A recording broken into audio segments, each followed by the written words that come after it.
Hello, and welcome to episode 9 of Service to Savings. Today, we're answering two questions, Greg. The first one is I have an old 457 from before I joined the service. What should I do with it? So, I have some thoughts on this one, and I think it's a pretty simple one, but would you like to kick it off? Yeah, I full disclosure, there's more than two options, but I like two choices. With the 457, so this is an income deferral vehicle, different rules or different code, tax code, and slightly different rules. But for simplistic terms, we could say it's more or less just like a 401(b), a 401k, a thrift savings plan. The idea here is that you deferred income. All right. So it's a deferred compensation plan, generally speaking, primarily for government workers, educators, municipal employees, things like that. So most 457 plans I see are kind of actually expensive in terms of their underlying holdings. So just like 403Bs, a lot of the ones I've run into are typically based on an insurance or an annuity chassis where there's various expenses, underlying expenses. That does not mean I'm saying it's wrong at all, but it does drive what I would do with it. If it's not going to, if you're not working there anymore, I'm either going to roll it into an IRA of mine, something that's super low cost and simplified that might enhance or, support what's missing from my thrift savings plan. Otherwise, for even simpler life and accounting, I guess, I would just move it into my thrift savings plan.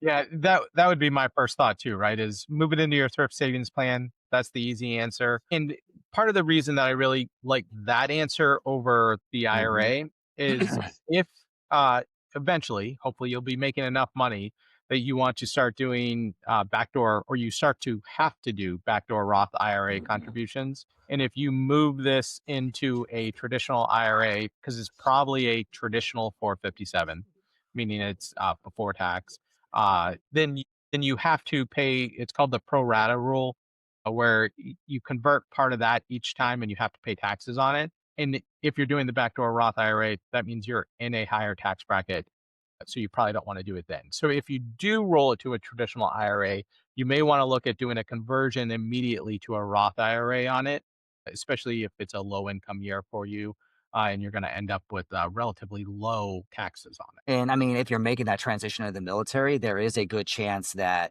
you might actually make more money, but it could be on paper a low income year. And that's the only reason why like we would really bring up a Roth conversion. That is just a tax strategy where you're paying the tax that you know today versus waiting until some unknown scenario in the future to then Right. pay taxes then. And when we say pre-tax, most of these pre-tax or qualified vehicles just allow us to lower our income again on paper so that we can defer the taxes for the future. Post-tax or Roth just means that yes, we pay tax when we earned that money, but now it's going to grow tax-free and we're not going to pay tax again. I assume all of you know that because most people I talk to are in fact smarter than me. But in the case, I just wanted to cover our bases. Yeah. I agree with you, Joe. My first choice is the TSP. I just wanted to let them know that there is that other choice of the IRA. The IRA does allow you to fill some of those asset allocation buckets that are noticeably absent of the thrift savings plan. I don't actually necessarily think that's necessary. Everybody really likes to have emerging markets. Everybody really likes to have real estate for diversification. Those are the two obvious ones that we're missing. I like real estate, but it's not a massive portion of my portfolio. Emerging markets, I'll go against the grain. I don't really need that because emerging markets definitions change all the time and they're not as wholly dependable as we think they are for asset diversification or appropriate risk and return relationship. I would rather just be in the developed markets. So I love the CDS and I fund. Well, I don't really need to go with yes, but if you wanted you to be well-rounded, that's how you went for the IRA. I prefer the thrift savings plan. It's easier to manage. I don't have as many behavioral characteristics like picking and choosing all my different investments, which you would in the IRA. But in the Roth IRA, you're more likely to have bad behavior. And I'll just reiterate, investing is like a bar of soap. The more you touch it, the less you have. Don't really touch it in the TSP. And there is a third option that we didn't mention, and it is my least favorite option, which is you can just leave it there. Yeah. Or you could be actually, there's age requirements. You could take it out and But most likely, likely scenario. most likely if they're newer to the service, they're probably not hitting those age requirements. Exactly. Now, the reason we don't like leaving it there is twofold: the expenses, which you already mentioned, Greg, but also there's the pain of having to remember about it. It's probably small, probably not a if it was only for a couple years while you were younger, right? Probably not a large portion of your wealth, which means it could fall off your radar and get lost. And while it may be small now, every dollar in it could grow, 80, 90 fold by the time you retire if you're, in your early 20s. And you're depending on somebody else for record keeping. You are, yes. From somewhere that you no longer work and no longer know anyone, especially if we go 30 years in the future when you're going to start withdrawing, you no longer know anyone that works there probably then at that point. Yeah. So with that, my go-to responses are, sure, you can open up an IRA because people like to have that second option. I like Thrift Savings Plan like you. Thrift Savings Plan has remarkably low costs for a retirement account. It's very simple. Honestly, I find it pretty intuitive to actually administrate, like to make changes or to set and forget, especially early in your career. Your allocation is so much less important than just starting to save money. Now, when you have $1 million, 10% growth is more meaningful. If you have $1,000, 10% growth really isn't that meaningful. How about you just put more money in? I mean, and that's not very nice, but like build that wealth, man.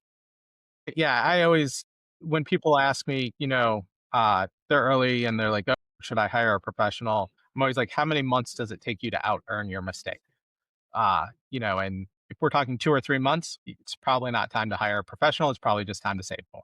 But later in your career, when you've saved for a long time, that growth, that mistake might actually be a year or two of your salary as opposed to a couple months. Yeah. So Yeah. that's a consideration. I love the TSP. It's so simple. Right. So our next question also deals with the TSP, a little bit different, and there's a lot of information in this one. So So I stay tuned. will, I will start off by reading this. I'm 24, married, E5, no kids, 6 years in the service, $46,000 in their TSP, right? They have it 100% in their C fund and they're doing a 5% contribution. Great job there. You're getting your match. Next month, their car is paid off, which will free up an extra 1,000 per month. And yes, they said they bought a $50,000 car when they made E4 and got that. But they also had 4K in credit card debt then, and they paid that off too. So, after next month, they're going to owe $0 on anything, totally debt free. And then they said they tend to save into the TSP in aggressive spurts, right? And kind of oscillated between that and paying down the car. They've been as high as 25 to 35% contributions in the TSP. BH is 3,600 a month. Rent is 2,250. So no debt next month.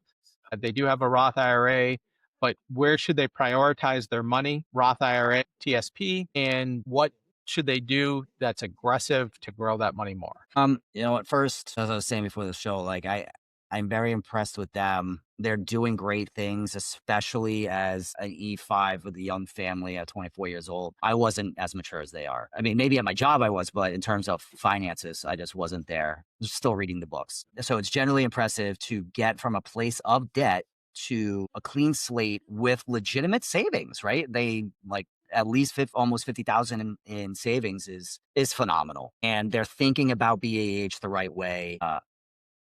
And candidly, at 24 years old, I'm less concerned with the mentality of hitting home runs and trying to get like that highest return. I'm actually okay with that. I would say that I don't love just 100% the C fund, Joe. I would rather I would love to see, again, it's an I in there. C fund for all the listeners out there is just the U.S. large companies. So I mean, S&P 500 is a great proxy, which why the listener mentioned VOO, which is a Vanguard S&P fund or ETF.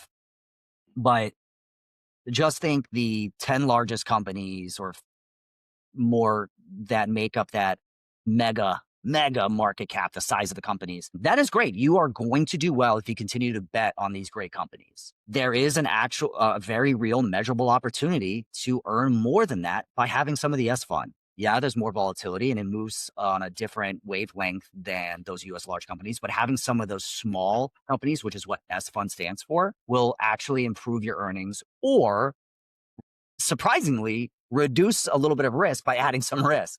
because that's what diversification's for. It's actually not for making more money, it's for reducing risk. And then it's the In same fact, Greg, yeah, go ahead. I just looked up, just out of curiosity, for the TSP for the last year. So if you were 100% in the C fund, currently, like, it was 14.96% return. Right on. If you were in the life cycle fund, it was 16.9% return, because the I fund has so outperformed across the last year. And that's where that diversification gets you in a appropriate amount, a piece of kind of everything, and gives you that ability to take advantage of whatever happens to be growing at that time. The I fund, in fact, across the last year was 24.91%. Let me be clear. I do not think you should go 100% I fund either, right? That is just No. as bad, if not worse, than going 100% C fund. Right, because the iPhone's never going is not gonna beat the US every single year. It just happens to be that international markets are slightly above US markets right now for those trading purposes. And don't let markets and stuff be synonymous with like economy or lifestyles and all that stuff. It's a whole separate animal. Yep. But where I was going with that is, and just for clarity, the iFund is international markets. So now we talked about the C fund, S fund, I fund. My preference is I might not beat the C fund every year, but I want my portfolio to look like the broader market. If my benchmark in practice is the MSCI All Cap World Index, which says of the 30,000 companies that you can trade in and the tens of thousands of funds that you can buy. Generally speaking, the tradable market looks like 65% US companies, 35% international developed companies. If I was a betting man, all of these companies want to survive and make profit. Let them do the heavy lifting and be less about trying to guess where it's going to crush it first. I am saying that you will, in fact, probably earn less by having that mix of CS and I than every single year being in the C fund, but you won't miss out on anything and you'll actually be taking less risk. Right now, that's what the life cycle fund for somebody roughly your age is already invested in anyway. And Joe just shared that it was what, 2% better? Is that what I heard? Yeah. Yes, 2% better for the life cycle 2070. Yeah. So that's one thing that I would say is an opportunity for improvement. And I think we're in the majority of practitioners that believe that way. I always love to point to like Spencer Reese and them. They share a very similar viewpoint. And if you look at the life cycle 2065, just because the 2070 hasn't been around long enough to get 3 years worth of data on it, across 3 years, it underperformed the C fund by about 2%. So, yeah, did you give up a little bit on that? Sure. But that being said, less volatility also, which behaviorally can help out some people because they can't handle the big swings of the C fund, right? And it gave you the advantage of taking kind of, of having a little bit of everything in the right proportions, and getting that. So to me, those are the easy buttons, right? Is a life cycle fund or a target date fund is what they're sometimes called on the outside market. Another thing that I like to suggest to people is, there's Bogleheads has a site, and they do a lot of research on there. If you're really interested in figuring it out for yourself, I always refer people to there, read up there, and look at their 3 fund and 4 fund portfolio, and and you can get some really great information and make some intelligent decisions for yourself by going there. And then it's going to be about what proportion do you break everything down into. And what I really like about their site, and this would be for your Roth IRA, just to be clear, is that they focus on low cost index funds. And those low cost index funds are really the best way you can go, because you can imagine, if you're tracking an index, right, and some one fund takes 1% off of that and another one takes 0.08% off of it, the one that takes 0.08% is going to outperform the one that takes 1%, simply because you pay less in fees. And that to me is a great way to look at that. At the risk of losing this listener, my next opinions might deflate your sales. You're asking for positions that are more aggressive to put in your Roth. Let me build you up. I love being more aggressive in the Roth. This is an opportunity. I've already paid the tax on this. So let me try and hit some home runs or outsized growth that I'm not going to pay tax on in the future. Cool. And you mentioned triple QM, which is an ETF, very low cost. And I think VGT, Yep. which was an information technology fund from Vanguard. 17 to 20% annual return. is sexy, it's awesome, but you know what? You don't need a specific sector to get that. A lot of the US large company funds are getting that anyway. So it's not aggressive in the same sense that you think. I would say it isn't aggressive in a productive sense. Yes, it's aggressive, but it being in a single sector is a very targeted bet. Like, listen, AI is a huge talking point. That doesn't mean that the tech sector is going to have the same sustained growth time after time after time. Do you want to miss the breakthroughs and the opportunities of all the other amazing sectors? It sounds like you're interested in this stuff since you went and pulled out those two specific holdings. I love all the heads like Joe mentioned too, because hey, this is a very simple way.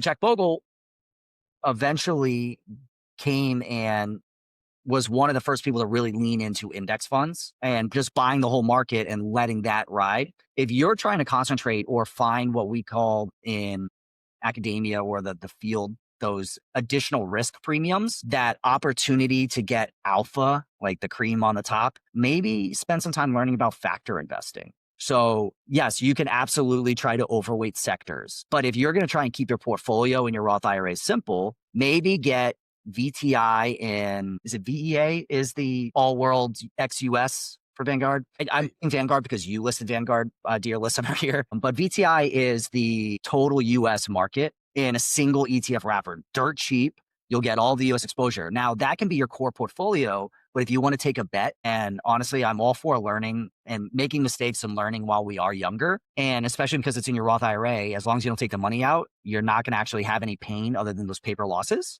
Like you're not going to cause any tax issues or something like that.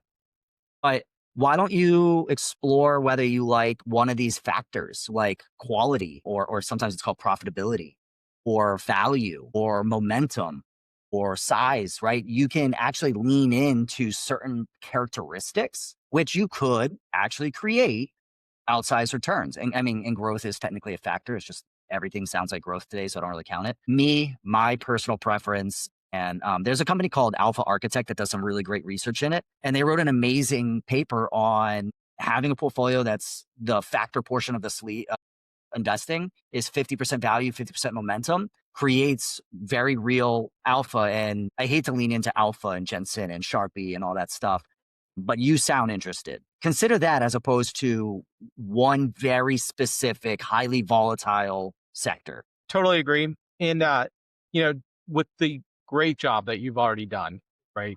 To the listener who asked this question, just to be clear, that 46,000 that you have in your TSP at a 10% growth rate, we're talking somewhere between 80 and 90 times growth on what it is by the time you're ready to retire, right? And start drawing on it. That means that that's already somewhere between 3.6 and $4.2 million for you, right? That's a huge amount of money already, right? So, with that in mind, really think about how much do you want to wager on this outsized growth versus the slow and steady approach. And to be honest, the last 3 years in the life cycle fund, you would have beat the 10% by a lot.